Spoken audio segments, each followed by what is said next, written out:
I collected evidence of my wife's affair for months before filing for divorce. It paid off massively. With several break-ins throughout nearby neighborhoods, I thought it would be wise to get a security system. I went ahead and purchased a wireless one and set up the smoke alarms in each of the doors with open-close sensors.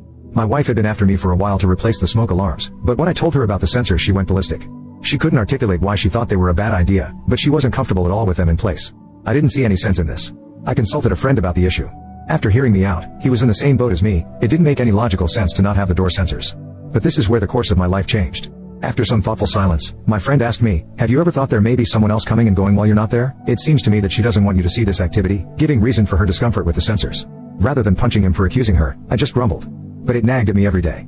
A week later, I had a business trip overnight for 3 nights, and when I checked the alarm system in the evening, it wasn't online. I checked it the next morning and it was back online. I swallowed this and didn't say anything to her, but it repeated the next 2 evenings. Offline, and then back online. I mentioned this to my friend and he said alarm systems aren't that flaky. Don't you think it's strange that it's offline when you are away, but never has this issue when you're around? So I went to the store and got a camera to hook up to the system, and set the camera facing the system itself so that I could see if my wife was manually turning it off. I was tempted to tell her about it, but I didn't. The following week, I had a day trip and the home system went offline again, but this time I had a recording. I visually saw my wife was disconnecting it. My friend that I've been chatting with about all of this happens to be a lawyer. If it weren't for him, I'd be screwed. I wanted to confront her with my suspicions immediately, but my friend told me no. You don't have enough evidence. You have to be patient. I asked him, how will I ever get the evidence if she's turning it off? He said, get a decoy, and explained it. So I bought another hub for the security system, put the original under the counter and out of sight, but hooked up the new one as though it was the original. I was too anxious to see if it would work, so I told her I had another day trip the next day. I left for the day and stayed out of sight. Sure enough, she appeared on the recording turning it off, but I got the system logs that the door open sensors had triggered. I had her. But my friend told me that I still didn't have enough. So I was very patient and set the rest of it up in stages, each time letting her get away with it, and each time gathering more and more evidence. I got another camera for the system, a wireless one, and placed it facing the entry door that had triggered, and learned over several more discoveries she was having a male guest. He was parking his car several streets over, and I found out which one was his. My friend told me it's easier to put a GPS on his car, which is illegal, but better than trying to follow him and get caught doing it. So I waited, and told my wife I would be working in the city 40 miles away, and would be doing it for the rest of the week. I took a week off from work. That day the lover came over and I put a GPS on his car. It would ping my hub once a minute for the next several days. I traced it on my laptop in real time. And when he was at home, the GPS gave me an exact location. In our state, we can look up property information online and find who owns the property. So now I had my wife's secret lover's name, and his wife's name. They'd been married for 17 years with all their kids in high school. Then I put the wireless camera in our bedroom, only to find out they weren't fudging in our bed, but in our walk-in closet, which is spacious enough to get the job done. The camera picked up the audio but not the video. I captured some video though, such as them leaving the closet naked, but not actually in the act. I waited for her to leave for shopping one day and repositioned the camera in the closet. I caught them in full glory the next time he came over. Now what?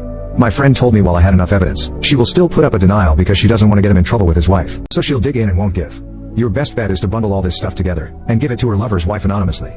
Once this happens, the dominoes will flow backward and your wife will have to come to you with a confession. If you do it right, you can erase all your fingerprints from the whole situation. Keeps you from being the accuser. I like this plan, but I really wanted to get it over with. So I used some movie maker software and pieced together all the parts and stages of the investigation I conducted. Dates, times, everything, and strung these together in a timeline. This part was kind of fun, so I added context captions for more information. Once this was all done, I had the urge to set it to music, so I used spy music like Mission Impossible, and when the two lovers met at the door I used Gershwin tunes, and for the big love scene I set it to a rock music tune by Billy Idol. I even added close-up zooms. I was getting all the anger out of my system while I was making it. Seems a little strange, but there was this odd thrill of having not only won the game, but mastered it, and now I was about to play her instead of the other way around. Might as well knock it out of the park. I added comedy pop-ups next to their heads, with thought bubbles of quips. I started laughing hysterically. After it was done, I couldn't help but wonder if I was losing it. But when I first handed it to the lover's wife, she didn't know who I was. I said I was doing a background investigation on her husband for a new position he was being considered for at work, and after following him around, this is what I discovered. I left the homemade movie with her. Only much later did she learn who I was. So after I dropped it off with his cheated on wife, I waited for the bombs to fall. That evening my wife came to me teary-eyed, and confessed the whole thing. I asked her, why now? And she told me the wife had called her with the information and how she had obtained it. She told my wife she would allow her to tell me about it first, but she was going to do it if my wife didn't. So my wife got in front of the train and spilled her guts about everything. I had the presence of mind to keep the wireless camera handy in the room, and when she started the confession, I started recording. Got the whole confession on record, and as a bonus, I got her to confess she'd been doing it for almost 4 years with this guy. She'd gotten pregnant with him once and it miscarried. I still recall the episode. She made up a fake medical reason for it. I was so worried for her health when it happened. Pretty stupid, I know. It was highly satisfying to pretend ignorance while she confessed her heart out. I told her I wanted her to file for divorce, to start the papers rolling, and to assume she would get nothing in the settlement, but that I would give her something after the fact, to get credit for my goodwill and all this. She would have none of it. She hired an attorney who tried to get her more than half the community property assets including the house, and leave me with all the credit card debt and to pay for her attorney fees for my half. Her attorney made it sound like a one-night stand. My attorney argued she should have nothing, and handed over all the evidence, including stuff the other wife didn't have. We didn't have a judge yet, so the judge took sides with my attorney since I had the recording that she'd been deceiving me for almost 4 years. My attorney also argued that I had offered to give her something back if she would make it simple and short. I had also offered to bury the cheating so nobody had to talk about it anymore, and this was the purpose of making her file on me first, so it would look like she left on her own. Which is true, she left me when she cheated in the first place. Oddly, her lover came to the hearing and sat in the back, and since we had never officially met, I guess he thought I didn't know who he was. I introduced myself to him on a recess break and he gave me a fake name and lied saying his hearing was coming up, which is why he was sitting there. I corrected him on it and told him exactly who he was and why he was there. I thought he might leave at this point, but he stuck it out. The lover and his wife divorced. She took the lion's share. Sometime later they happened to be in a supermarket and were trading a superficial greeting when I walked past them into the store. I didn't see them standing there, but I saw her in the store right after, but didn't say anything. She cornered me alone in the dairy section and said, "You dropped off some valuable information with me not too long ago."